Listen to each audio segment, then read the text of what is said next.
Алихан, Айша, сендер неге сабаққа дайындалмай келгесіңдер? Сендерге 0 балл қоям. Ағай, қойсаңыз қоя беріңіз. Мен бәрібір сіздің пароліңізді білемін. Сендер оны қайдан біліп алғасыңдар? Мен қазір сенің ата-анаңа звондаймын. Интернет ғасырымыздың үздік өнертабысы. Ол өмірімізге дендеген сайын біздің жеке деп таныған меншігімізді өзіне сіңіріп те жатыр. Оған қоса, сіздің интернеттегі дерегіңізге көз сүзетіндердің барын жоққа шығара алмаймыз.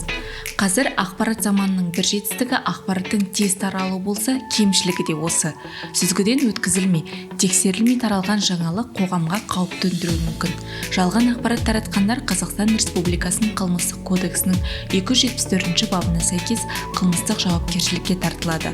Ол үшін 20 айлық есептік көрсеткіш айыппұл төлеуден бастап 7 жыл бас бостандығынан айыруға дейін жаза көзделген. Ақпараттың анық қанығына қалай көз жеткізуге болады? Ол мәтін болса, егер ақпаратта нақты факт болмаса, оның рас өткірігін тексеруге келмейді. Демек, оған сенбегеніңіз жөн.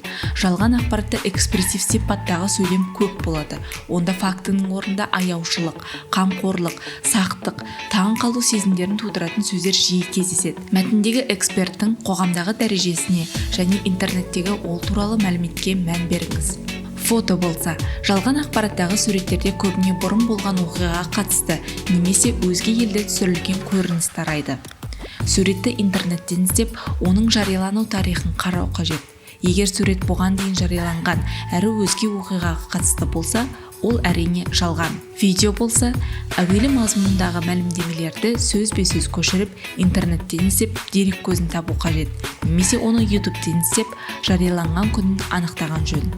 Есіңізде болсын, шын ақпараттың ресми, сенімді дерек көзі болады.